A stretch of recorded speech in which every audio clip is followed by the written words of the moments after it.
ressemble. Il est le Dieu de gloire, élevé dans les cieux. Personne n'est comme lui. Personne n'est comme lui.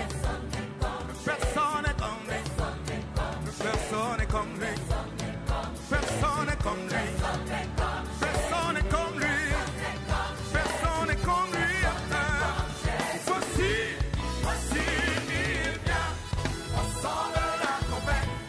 Chez vos chandeliers, brillant comme le soleil. Élève la voix, comme c'est le jubilé. Radio Sion, dansez.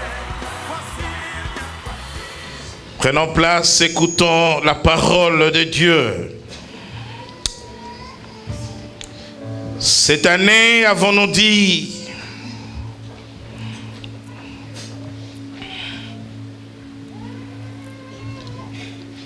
est celle de l'intégrité.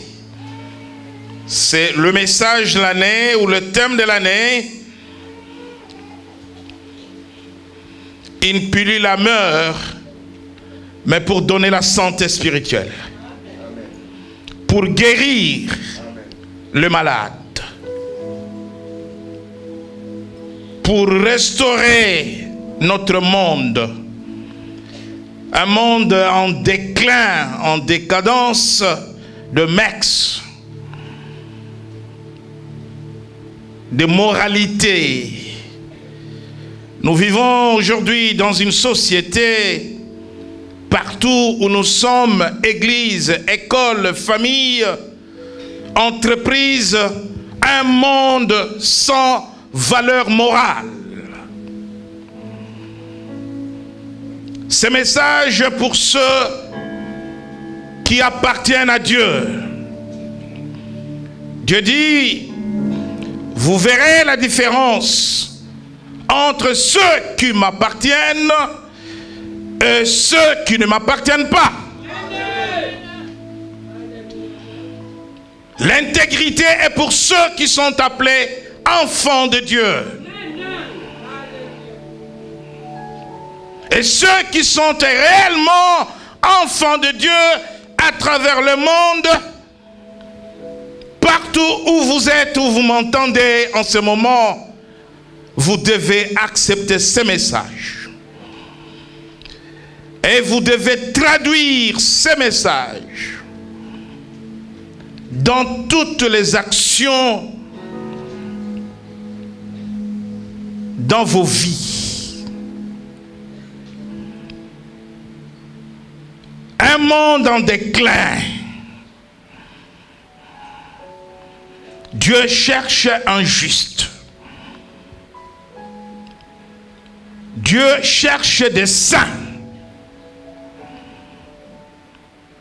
Dieu cherche des fils et des filles. Oui, mais quelque part, Dieu a un peuple. Et vous êtes le peuple de Dieu. Vous êtes les fils et les filles de Dieu. Et vous pouvez crier pour dire, nous sommes sur la terre pour toi. Et vous pouvez crier pour dire, nous voici Père. Tu paies compte sur nous. Et vous pouvez vous lever pour dire, oui Père, nous allons changer la société. Nous allons changer le monde. Nous allons transformer les nations. Nous serons porteurs de ce message, porteurs de valeurs de Dieu, de bonnes valeurs, de valeurs morales, spirituelles. Dieu élève un peuple qui les craint. Dieu bénit un peuple qui les craint. Comment vaincre les pièges et les compromissions sataniques? Par l'intégrité. C'est le thème de ce message. J'ai voulu parler du péché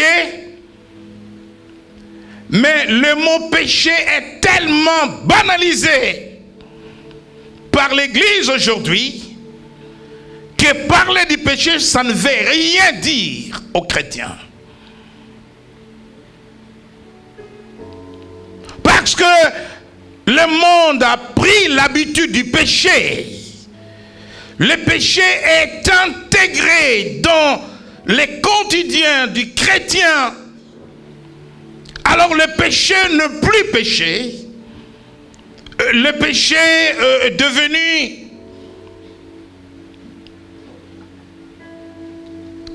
quelque chose d'habituel, normal.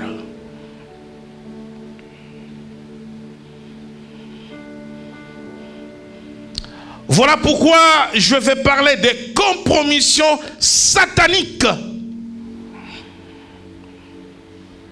Comment vaincre les pièges et les compromissions sataniques?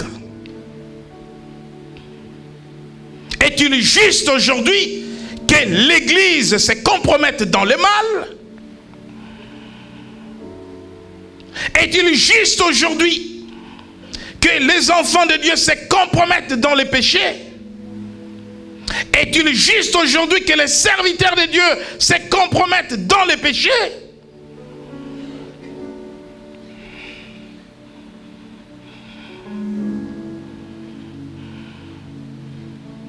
Celui qui est de Dieu ne se compromet pas dans le mal. La Bible dit que celui qui pêche appartient au diable. Son père est le père du mensonge. Et celui qui marche dans l'intégrité, dans la droiture, dans la vérité, a pour père notre Père, qui est ton Père, qui est mon Père, qui est le Père de notre Seigneur Jésus-Christ, notre Dieu. Amen. Le monde nous met devant des faits accomplis. Nous, en tant que chrétiens, le monde nous met dans des situations de compromission.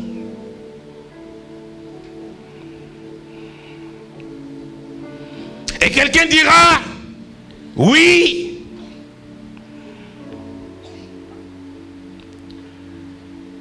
j'ai été piégé et je me suis compromis parce que je n'avais pas d'autre choix. Parce que je n'avais pas d'autre alternative. Mensonge faux.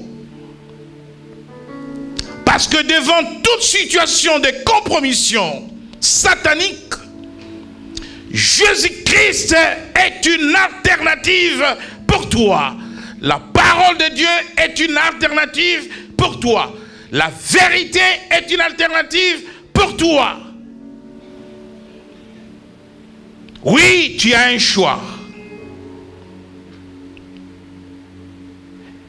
Et tu peux vaincre les pièges et les compromissions sataniques.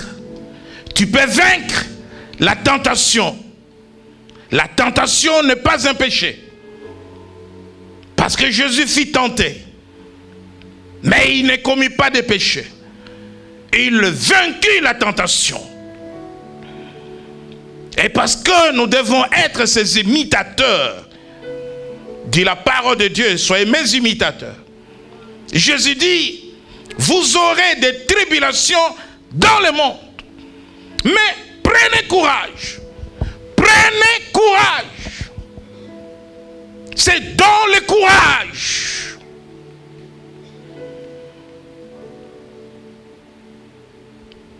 que vous allez vaincre.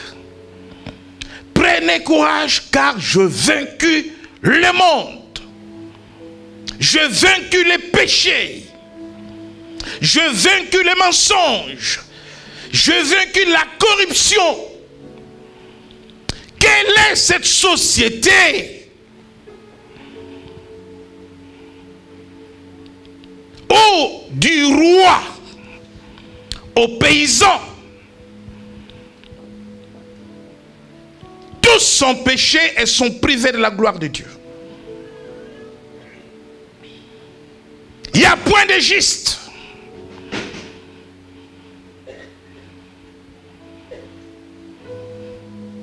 Vous savez, aujourd'hui, quand vous accusez les autres de malhonnêteté, aujourd'hui, quand vous accusez les autres de corruption, mais c'est la parole de Dieu qui s'applique. Avant d'aller enlever la paille qui est dans l'œil de l'autre, regarde bien si dans ton œil il n'y a pas de paille. C'est facile d'accuser les autres.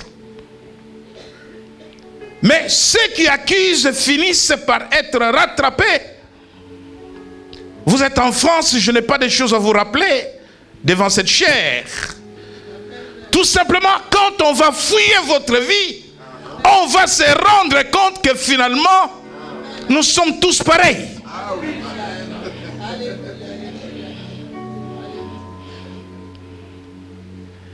On présente à Jésus une femme adultère. Maître, cette femme doit mourir par lapidation. C'est la loi. Parce qu'elle a été surprise en flagrant adultère. Jésus dit que celui qui n'est pas pareil comme elle jette la première pierre sur cette femme. Donc ceux qui accusaient cette femme d'adultère étaient adultères au même titre qu'elle. Et finalement, chacun s'est rendu compte que je ne suis pas différent de cette femme. Bien-aimé, où va le monde? Où va la société? Qui n'est pas corrompu aujourd'hui? Qui ne coopère pas? Qui ne fait pas de COP? Des rois, des ministres, des PDG, des députés, des gouverneurs, des chefs d'entreprise. Qui est en démarche contraire, en marge du mal, du péché? Enfants de Dieu, Église de Dieu, nous devons faire la différence. Nous devons marquer la différence. Vivre autrement, se comporter autrement. Ne pas se laisser entraîner dans l'injustice, dans le mensonge, dans l'usage de faux, dans la corruption.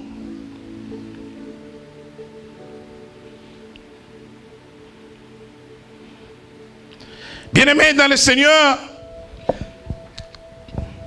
qu'est-ce que c'est une compromission?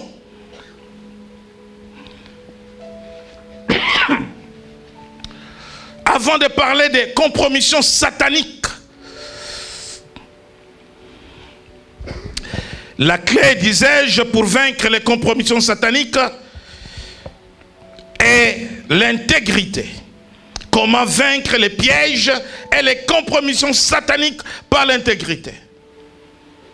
Nous verrons dans la parole de Dieu qu'il y a eu des aînés avant nous et encore aujourd'hui des chrétiens qui sont vainqueurs de compromissions sataniques, qui marchent dans la droiture, dans la justice et qui ne se laissent pas corrompre.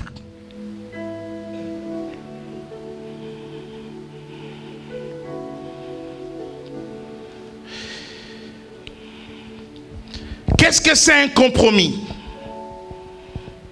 Un compromis, c'est un accord entre deux personnes ou plusieurs personnes ou entre deux parties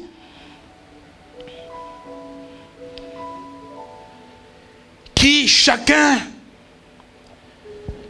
au demeurant, a une certaine posture, une position prise par rapport à une situation donnée. Et les deux parties vont se mettre ensemble, ou les deux personnes vont se mettre à discuter, à négocier, et ils vont trouver ce qu'on appelle un compromis, un accord. Or, ce qui va se passer, si par exemple moi, je venais pour dire que je veux la couleur rouge, et que l'autre partie venait pour dire je veux la couleur blanche, alors qu'il faut adopter une couleur. Moi qui voulais la couleur rouge, voilà qu'au moment du compromis, j'accepte que la couleur soit blanche. Donc, j'adopte une position qui n'est pas la mienne. Pourvu que nous nous accordions, pourvu que je gagne une concession. Donc je concède, je fais des concessions, je cède à mes convictions. La Bible dit que je suis un homme indécis, un homme sans position, dans le livre de Jacques, un homme instable. J'ai cédé, j'ai épuisé les arguments de l'ancien aimé, qu'ils soient bons ou mauvais, pourvu qu'on s'entende. Et cet accord-là, c'est un compromis.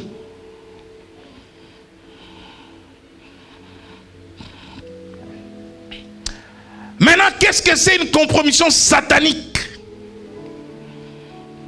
C'est quand les chrétiens cèdent au chantage du diable, quand le chrétien va céder aux conditions du diable, à la façon de voir les choses par le diable, abandonnant la vérité de l'évangile. Là où la Bible dit oui, le diable dit non. Les chrétiens abandonnent le non. Ils adoptent le oui du diable. Et donc, il fait des concessions avec le diable. Et bien aimé, tous les jours de la vie, beaucoup de vies des chrétiens sont des vies de compromission satanique.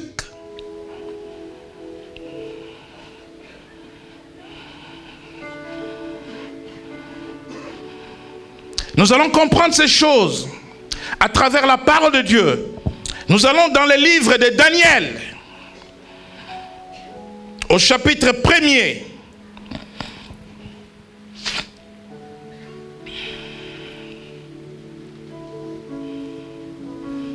Nous lirons le verset 5 et le verset 8 et 9. Daniel, chapitre 1er.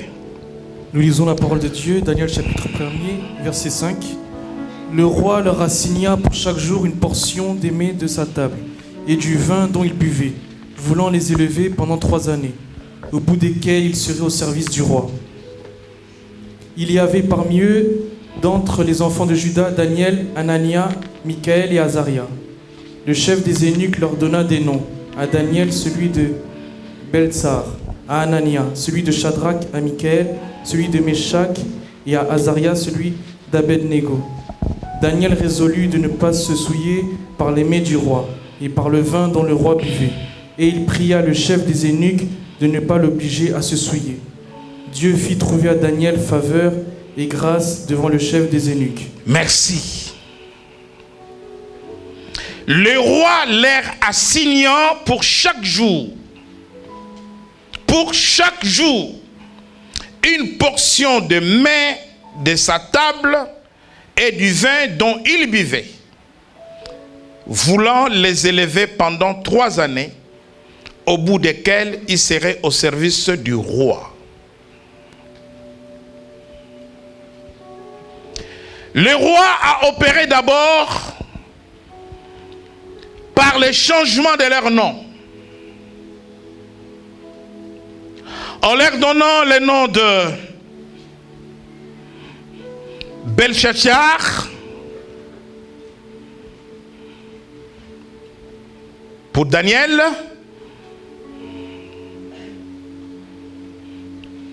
Shadrach pour Anania, Meshach, Abednego pour Azaria,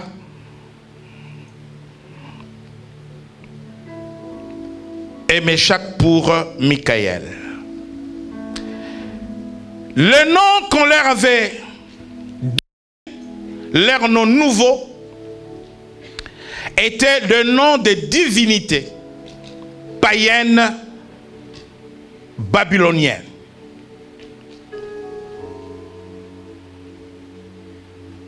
Bien.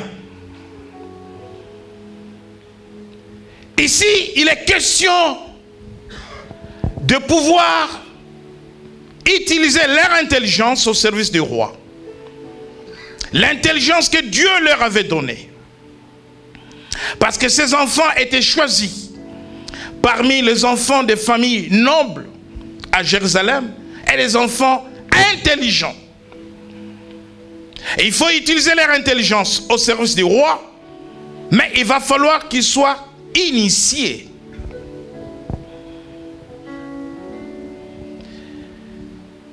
Première phase d'initiation, changement de nom. On leur donne le nom des divinités païennes parce qu'ils vont être amenés à servir ces divinités païennes. Mais la Bible dit, et c'est Jésus qui dit, ce n'est pas ce qui rentre qui suit l'homme, mais c'est ce qui sort de l'homme qui suit l'homme. Le changement de nom n'a pas changé l'attachement de ces jeunes au Dieu d'Israël. Ce n'est pas ce nom qui leur intéresse. Ce qui leur intéresse, c'est le fait qu'ils restent attachés au Dieu d'Israël, aux lois de ce Dieu-là, aux principes de ce Dieu-là.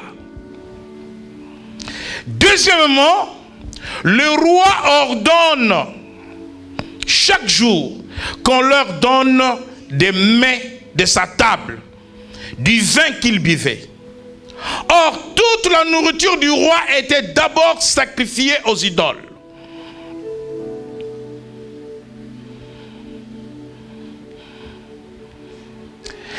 Et ils étaient censés savoir que cette nourriture du roi était souillée. Et que tout ce qui était souillé ne devrait pas rentrer dans leur corps. Voilà pourquoi, dans cet esprit de résistance, dans cet esprit de refus de se compromettre, c'est-à-dire ils refusent d'être partagés entre leur Dieu, c'est cela aussi une compromission. 50 dieux et 50 Satan. Prendre la nourriture sacrifiée aux idoles, c'est s'attacher aux idoles même. Les idoles pour lesquelles la nourriture a été sacrifiée. Et Daniel résolut de ne pas s'essuyer. Voilà. Il résolut de ne pas s'essuyer par les mains du roi et par le vin dont le roi buvait. Ici, Daniel ne dit pas que je vais prendre cette nourriture, je vais prier, je vais couvrir par le sang de Jésus. Non.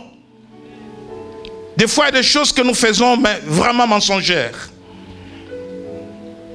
Quand c'est non, c'est non. Il y a des choses auxquelles on ne touche pas.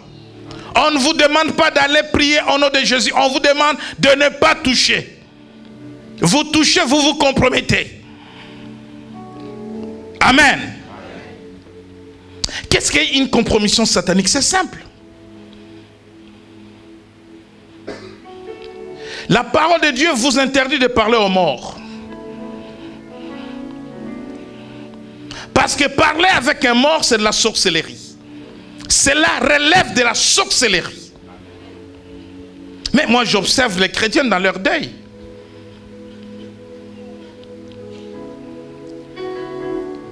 J'ai même vu des pasteurs parler aux morts. J'observe les chrétiens. Pleurer un mort ne veut pas dire adresser des paroles aux morts. Deux choses différentes.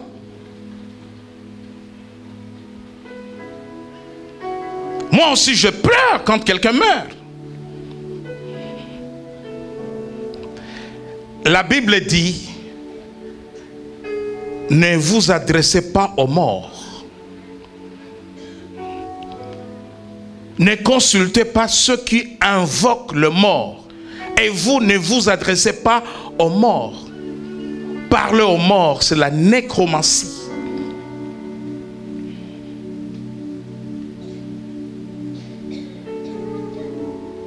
Une branche de l'occultisme.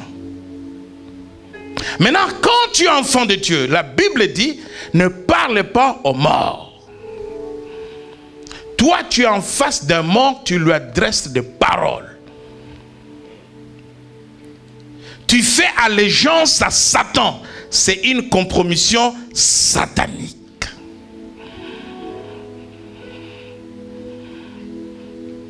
Amen.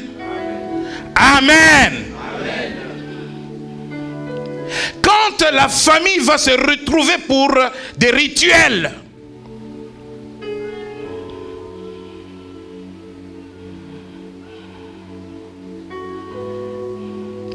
et que toi tu te soumets au motif que je ne veux pas avoir de problème avec les parents, donne les cheveux, tu donnes les cheveux. Parce qu'on doit régler certaines affaires familiales. En tant qu'enfant de Dieu, tu te compromets avec Satan. C'est une compromission satanique. Parce que si je parle du péché, pour toi c'est banal. La compromission comme ça, tu comprends bien. Tu fais allégeance à Satan. Et quand tu fais dans toutes les actions de ta vie, quand tu fais allégeance à Satan, Satan a un droit de regard, un droit de contrôle sur ta vie.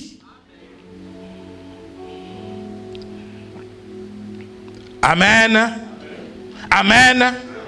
Si tu es en alliance avec Dieu, à partir du moment où tu fais allégeance à Satan, tu as brisé ton alliance avec Dieu. Ton alliance avec Dieu n'a plus de force. Et Dieu ne te regarde plus jamais comme quelqu'un qui est en alliance avec lui, qu'il doit protéger, qu'il doit guérir, qu'il doit bénir, parce que tu as fait quelque part allégeance à Satan. C'est cela une compromission satanique.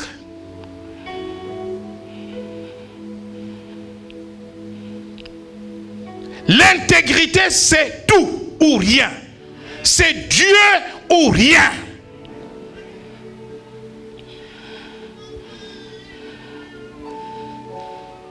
J'étais quelque part en Afrique de l'Ouest.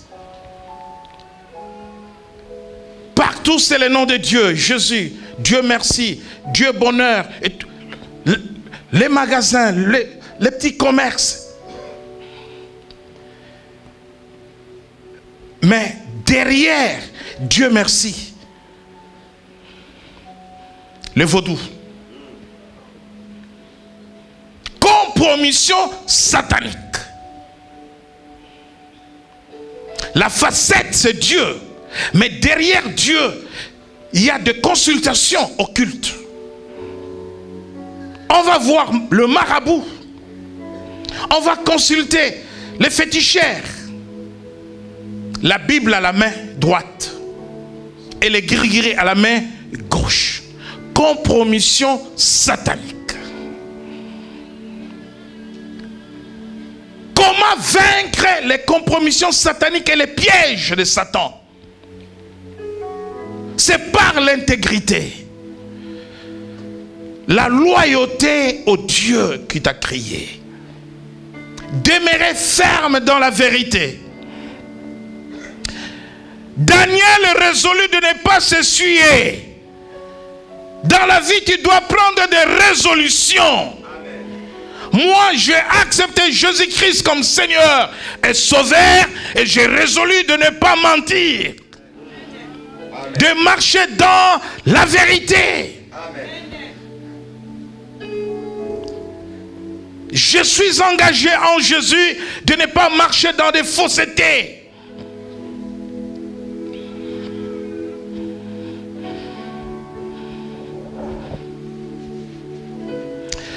Je suis engagé avec Jésus de ne pas marcher dans la corruption.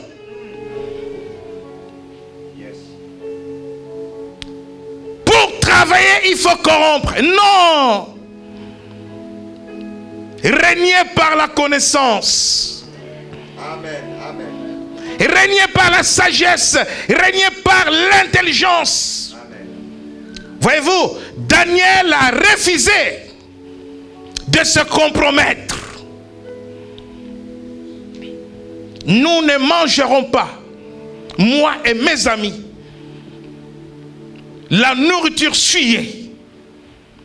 Et devant ce refus, parce qu'il a refusé de se compromettre, c'est lui que Dieu va élever.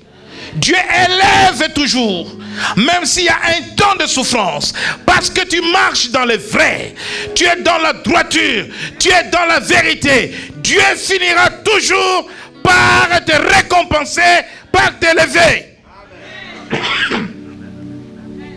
Daniel a refusé de se soumettre aux divinités babyloniennes. Et à cause de son refus de compromission, Dieu l'a élevé et Daniel est devenu le chef des sorciers, le chef des magiciens.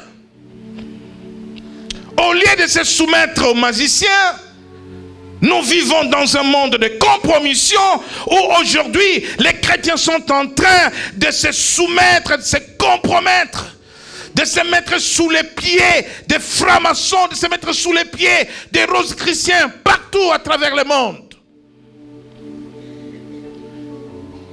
Daniel en Babylonie, il ne s'est pas mis sous les pieds des magiciens.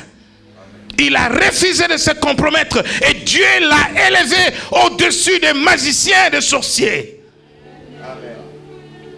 Un choix autre que la compromission dans la vie d'un enfant de Dieu est possible.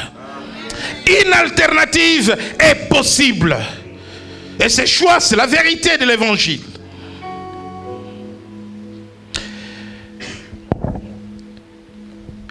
Pour vaincre les compromissions sataniques, premièrement,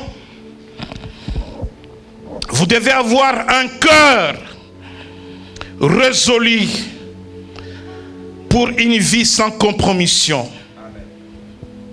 Un cœur résolu, un cœur, tout vient du cœur. Un cœur qui n'accepte pas la corruption. Un cœur qui n'accepte pas les mensonges.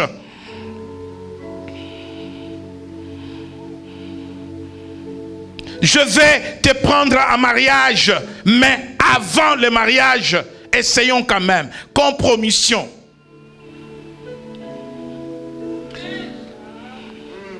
Lorsque les fondements sont renversés, que ferait le juste? Dieu doit vous bénir d'abord, avant toute chose. Dieu doit vous bénir d'abord, avant toute aventure. Dieu doit vous bénir d'abord, avant tout voyage de noces. D'abord la bénédiction. Lorsque vous renversez les fondements, lorsque vous renversez la vérité, vous faussez tout. Vous faussez tout et vous allez construire, bâtir sur des fondements mauvais. À cause de compromissions. Tu as fait allégeance à Satan avant le mariage. Les fiançailles n'est pas le mariage. Amen. Amen. Amen. Si on te propose en mariage, tu n'es pas marié. C'est là que Dieu bénit les mariés, ce n'est pas ici. Vous pouvez venir ici avec des fondements diaboliques. Parce que vous avez déjà renversé. Lorsque les fondements sont renversés. Lorsque les fondements sont renversés. Dans les compromissions, on renverse toujours. Les compromissions vous conduisent dans des anti-valeurs. Dans des compromissions sataniques, il n'y a plus de valeur.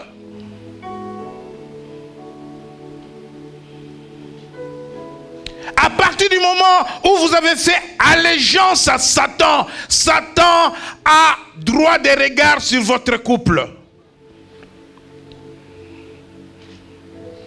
Et il faut une vraie repentance, sincère,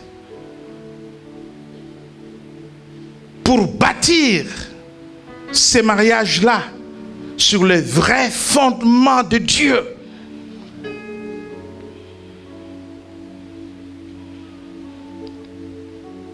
Vous montez une entreprise sur base de mensonges.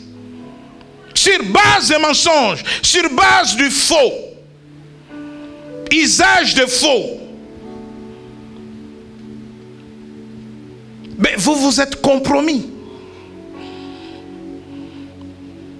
Alors qu'on peut créer une entreprise sur base de valeurs chrétiennes, de la parole de Dieu, avec Jésus comme associé, et voir demain cette entreprise prospérer. Non, tout le monde fait ça. Si tu ne fais pas ça, tu vas faire faillite. Faux. Toi, tu n'es pas tout le monde.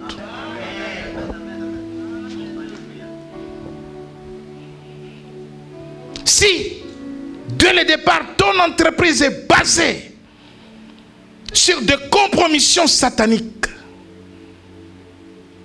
mais comment veux-tu que, chemin faisant, du jour au lendemain, que le Seigneur intervienne dans la vie de tes affaires? Parce que quelque part, tu avais fait allégeance à Satan. Bien-aimé, beaucoup de vies sont compliquées à cause de compromissions, à cause des allégeances avec Satan. Quand tu fais allégeance avec Satan dans un domaine de ta vie,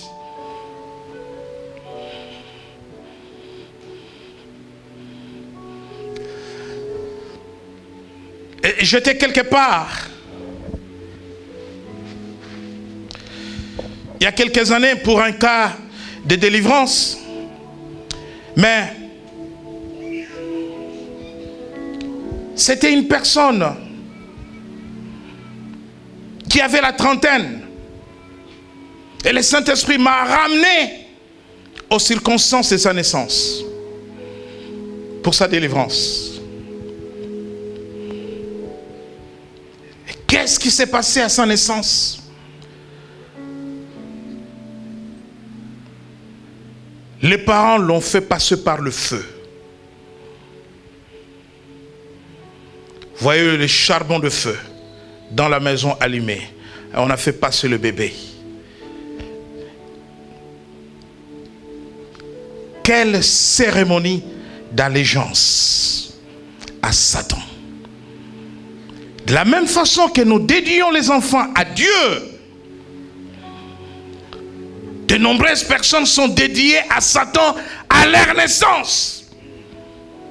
Mais toute ta vie, Satan aura un droit de regard sur toi. Il te réclame, il te réclame, il te réclame. Parce qu'on a fait allégeance à Satan. Vous ne pouvez pas servir deux maîtres à la fois. Et vous devez choisir, comme disait le pasteur Christian. Josué dit à Israël, choisissez aujourd'hui. Pourquoi Josué a dit cela? Parce que les enfants d'Israël n'arrêtaient pas de se compromettre. Dans la vérité, nous sommes dans la vérité. Ah, vous savez, il y a quelques années, j'étais dans les milliers de militaires chrétiens. J'ai chanté avec la chorale militaire, il y a plus de 25 ans passés. Et ces militaires, par moments, ils s'énervaient. Par moments, ils s'énervaient, ils disaient, mais n'oubliez pas que vous êtes des civils hein, parmi nous. Et ils disaient, si vous venez par l'esprit, nous marchons par l'esprit. Si vous venez par la chair, nous marchons par la chair. Parce que nous sommes des militaires. Alléluia. Un enfant de Dieu marche par l'esprit. Ne ménage pas le deux. Chair. Par moment, les chrétiens sont chrétiens quand ils sont avec les chrétiens. Et ils sont de bons chrétiens. Quand ils sont ensemble. Amen. Mais quand ils se retrouvent de l'autre côté, mais tu es un caméléon. Tu changes de couleur. Quand tu es avec les chrétiens, qu'est-ce qu'on va prendre? De l'eau. Moi, de l'eau.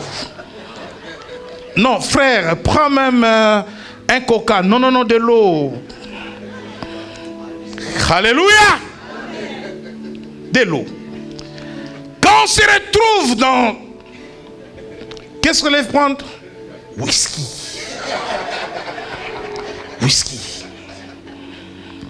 Comme ça, le whisky va m'ouvrir les yeux et je vais commencer à parler. Amen. Compromission. Les dimanches, tu es dans la maison de Dieu. Tu es imprégné de l'Esprit de Dieu. L'Esprit qui est là, c'est l'Esprit de Dieu. Mais samedi, tu es en boîte. Laisse-moi te dire que l'esprit qui est en boîte, ce n'est pas l'Esprit de Dieu. Même si à un moment donné, tu te retrouves en danger, tu dis, Seigneur, non. N'invoque pas Seigneur là-bas. Alléluia. C'est un autre esprit. Esprit de prostitution, esprit... Il se passe des choses dans certains milliers. Tu te dis, Dieu n'est pas ici. Alléluia. Il faut choisir dans la vie. Ou tu marches dans la vérité toute ta vie. Toute ta vie. Tu fais un bon choix. Dans l'intégrité, dans la droiture. Ne mélange pas. Ceux qui mènent des vies de compromission finissent toujours par être rattrapés dans l'histoire. Le cœur résolu pour une vie sans compromission. Dans Actes des Apôtres chapitre 11, verset 23. Actes des Apôtres. Actes chapitre 11, verset 23, j'ai la parole de Jésus-Christ. Lorsqu'il fut arrivé et qu'il eut vu la grâce de Dieu, il s'en réjouit et il les exhorta tous à rester d'un cœur ferme, attaché au Seigneur. Amen. Les apôtres exhortent les frères à Antioche, Barnabas et Paul, à rester d'un cœur ferme, attaché au Seigneur. Devant des difficultés. Bien-aimés, il y a des difficultés, il y a des souffrances. Si votre cœur n'est pas attaché au Seigneur, vous ne voyez la solution que dans le mal. Vous vous dites, je vais faire comme tout le monde. Pourvu que ça marche. Pourvu que ça passe. Mais quand tu fais comme tout le monde, tu fais allégeance à Satan. Parce que Dieu n'est pas dans l'injustice. Dieu n'est pas dans le mal. Dieu n'est pas dans les mensonges. Dieu n'est pas dans la corruption.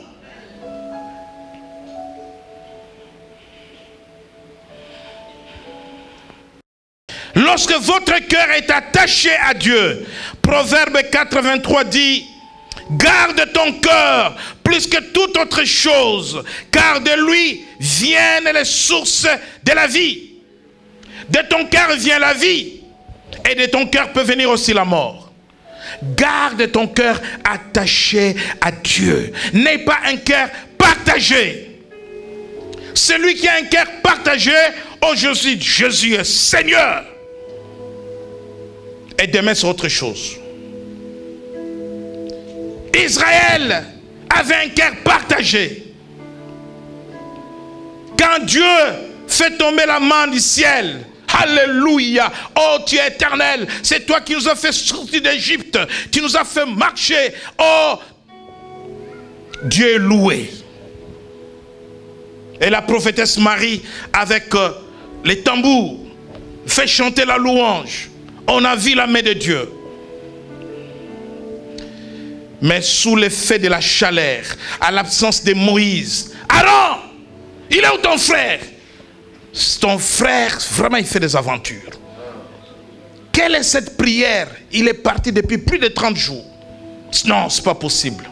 Fais-nous un veau d'or. Ils ont oublié l'autre Dieu. Compromission. Dieu n'accepte pas la compromission. Il dit, ou tu es chaud, ou tu es froid. Mais la compromission, c'est quoi? C'est l'état intermédiaire. Et beaucoup de chrétiens sont dans cet état. Dans le livre de l'Apocalypse, il dit chaud ou froid. Chaud, c'est pour lui. Froid, il te donne l'occasion de venir à lui. Tiède, il dit quoi? Je t'ai vomi. Combien sont vomis tous les jours? Ou tu es chaud, ou tu es froid. Tiède, ça Dieu ne veut pas. Je t'ai vomi. Garde ton cœur, laisse ton cœur attaché à Dieu. Fais le bien et ne fais pas le mal. Le monde est dans le mal, le monde est dans le coup bas. Chacun est en train d'empoignarder chacun. Chacun est en train de trahir chacun. Ce sont des signes des temps de la fin. Et les chrétiens doivent tenir compte de ces temps. Le temps est mauvais. Les jours sont mauvais. Nous devons demeurer dans la foi, dans la vérité, attachés à Dieu. Amen. Nous ne pouvons pas basculer dans le monde. Même l'Église est corrompue. Regardez l'Église luthérienne en Suède, en Norvège, qui va commencer bientôt à célébrer des mariages gays. Qui vous dira que demain ça ne viendra pas dans l'église évangélique? Qui vous dira que demain ça n'arrivera pas à l'église baptiste? Qui vous dira que demain ça n'arrivera pas? Aujourd'hui aux États-Unis on parle de pasteurs homosexuels. Vous imaginez? Vous imaginez des pasteurs homosexuels proclamés tout haut, et les fidèles aussi y vont.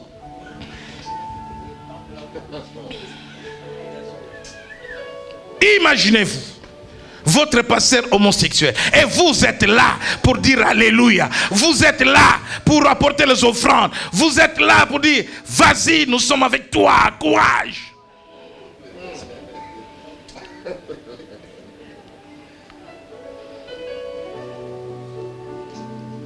Vous serez là, pas parce que vous aimez cette personne, mais parce que vous êtes aussi dans l'affaire. Vous voyez l'hypocrisie du monde. Vous serez là parce que vous êtes dans l'affaire. Rien à faire. De toutes les façons, nous, on voulait un pasteur comme celui-là. Comme ça, voilà. Que le Seigneur te bénisse. Il est moderne, mon frère.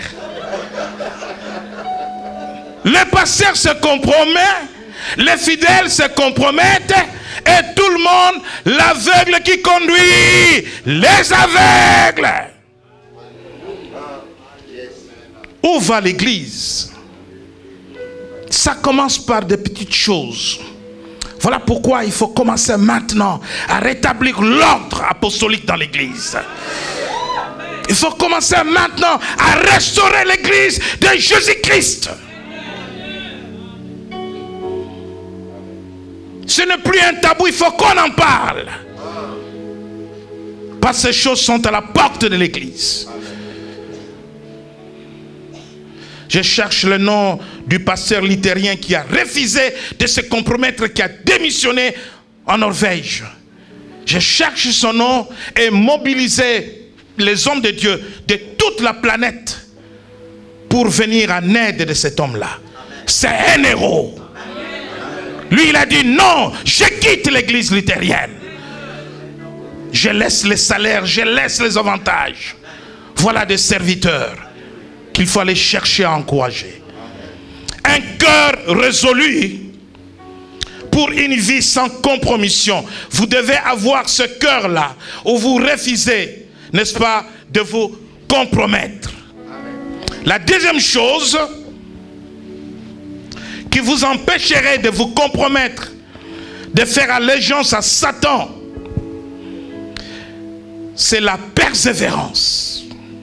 La persévérance dans une vie sans compromission.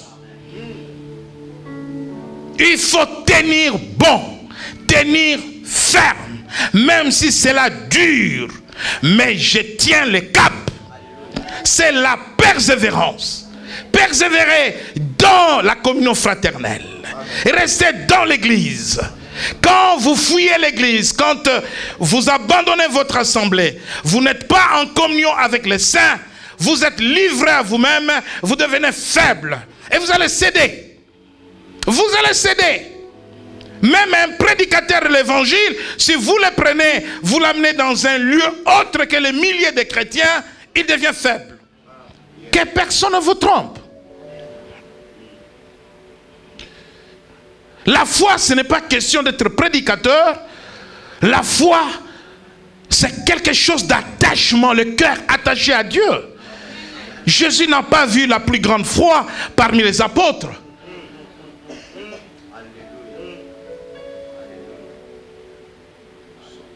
C'est au centenier romain. Et jamais en Israël, je vis une telle foi. Bien-aimés, persévérer dans la communion fraternelle. La communion fraternelle nous maintient dans la droiture. Parce que nous nous regardons les uns les autres, nous nous surveillons aussi. Nous nous encourageons. Quand tu veux faillir, ton frère qui est à côté dit non, non, non, tiens bon, je suis passé par là. Tu vas vaincre. Mais si tu te retranches chez toi, non, on ne vit pas la communion fraternelle sur Internet. Amen. Yes. Il n'y a pas de communion fraternelle sur Internet. Yes. Il n'y a pas de communion fraternelle au téléphone. La communion fraternelle se vit telle que nous sommes là ensemble. On parle, on discute, on s'embrasse, on s'encourage. On s'affermit les uns les autres. Voilà pourquoi il faut demeurer dans la maison de Dieu. La Bible dit que ceux qui demeurent dans sa maison sous sa haute protection. La maison de Dieu peut vous épargner de beaucoup de choses. Beaucoup de choses. Peut-être sans la maison de Dieu, vous serez déjà mort. Alléluia.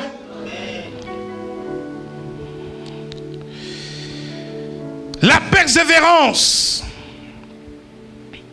Quand Nabuchodonosor est venu voir Daniel, il dit: Daniel, ton Dieu que tu sers avec persévérance. Vous devez être persévérant. Dans 1 Timothée, au chapitre 4, Paul encourage Timothée. 1 Timothée, chapitre 4, verset 15.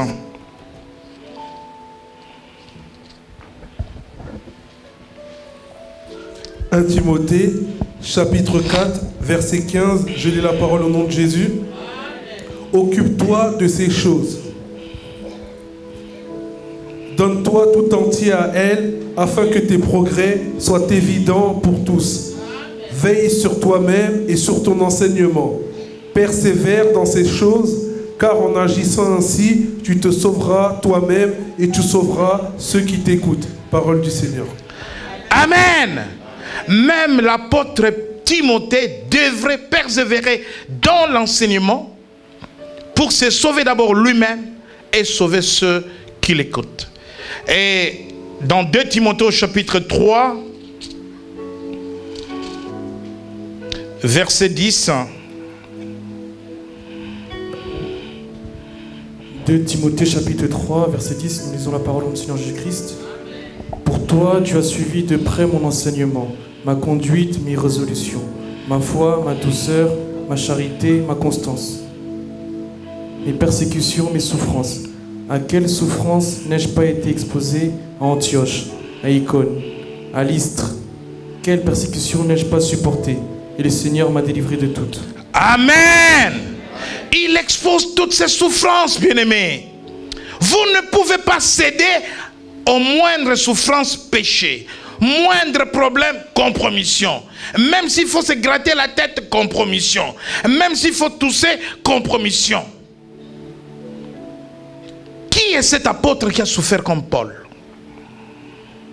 C'est pour dire à Timothée que j'ai autant souffert, mais jamais j'ai abandonné ma foi. Jamais j'ai abandonné la voie du Seigneur. Jamais je me suis compromis. Et enfin, quel est l'héritage que peut recevoir celui qui vit sans compromission? Nous l'avons lu dans le livre de Daniel, au chapitre 1er. Daniel résolut de ne pas se souiller, verset 8, par le mets du roi et par le vin dont le roi buvait. Et il pria les chefs des eunuques de ne pas l'obliger à se souiller. La récompense de Dieu au verset 9. Dieu fit trouver à Daniel faveur et grâce devant les chefs des eunuques. Ceux-là même qui vont te pousser à la corruption. Ceux-là même qui vont te pousser à la prostitution. Ceux-là qui vont te pousser au meurtre, au mensonge. Parce que tu auras dit non. Je reste chrétien. Je demeure chrétien. Fidèle à Dieu. Mon cœur est attaché à Dieu. Dieu te fera une faveur. La grâce de Dieu sera sur toi. Et Dieu te fera cette grâce devant même ceux-là qui t'auront poussé dans les compromissions. Bien-aimés dans le Seigneur, le monde va mal. Très mal, quand je dis que le monde va mal, même l'église va mal. Il est temps que les chrétiens comprennent que nous sommes dans un temps de confusion. Comme comme au temps du prophète Élie. Et que le monde a besoin de prédicateurs de la vérité. Ceux qui vont sauver l'Église des compromissions sataniques. Parce qu'il y a même des églises qui sont dans des compromissions. Parce qu'il y a même des serviteurs de Dieu qui sont dans des compromissions. Et des fidèles comme des aveugles qui suivent leurs leaders dans des compromissions. Mais la vérité de l'évangile, le ciel et la terre passeront, mais la parole du Seigneur ne passera jamais. Il dit, tiens bon jusqu'à la fin et tu recevras ma récompense. Marche dans l'intégrité. Supporte la souffrance pour un temps et tu en sortiras vainqueur. Supporte la douleur pour un temps, mais tu en sortiras vainqueur. Ne fais pas allégeance à Satan. Ne te compromets pas. Ne va pas là où on lave les femmes avec l'huile, avec le sel. Allégeance à Satan. Même s'ils tiennent la Bible, on ne lave personne avec l'huile, avec le sel. Ce n'est pas biblique. Jésus dit, à mon nom, vous chasserez les démons. Il n'a pas dit avec l'huile, vous la verrez les posséder. Non. Non. N'allez pas faire allégeance à Satan. Les chrétiens sont dans des compromissions. Tout simplement parce qu'on ne recherche pas Dieu, mais on recherche la guérison. Tout moyen est bon pourvu que je sois guéri. Tout moyen est bon pourvu que j'ai un homme. Tout moyen est bon pourvu que j'ai une femme. C'est la vérité. On ne cherche pas les femmes sur les sites de célibataires. La femme, tu la vois, comment elle est, comment elle sourit, tu parles avec elle, tu discutes avec elle, et puis...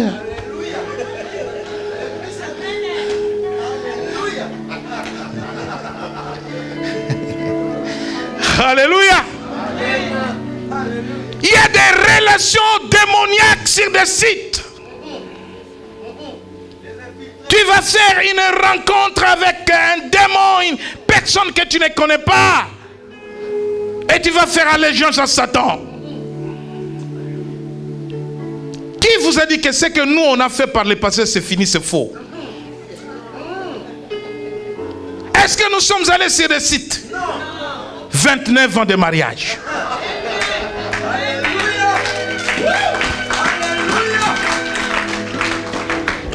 Moi je suis dans l'église. Dans l'église il y a des serres. Pourquoi je vais aller sur le site? Ah oui.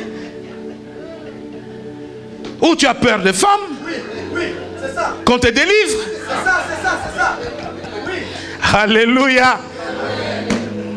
Des anti-valeurs comme ça. Des anti-valeurs. Tu connais la femme, tu découvres sa famille. Il y a aussi la famille derrière tout ça. Sur le site, tu ne connais pas. Hein? Et la photo, c'est aussi à moitié.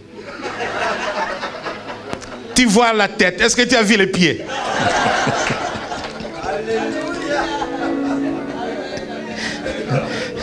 Quand tu verras les pieds, ce sera trop tard. Des compromissions. Le monde est en train d'évoluer à l'envers. Lorsque les fondements sont renversés, que faire les justes? Que le Seigneur vous bénisse.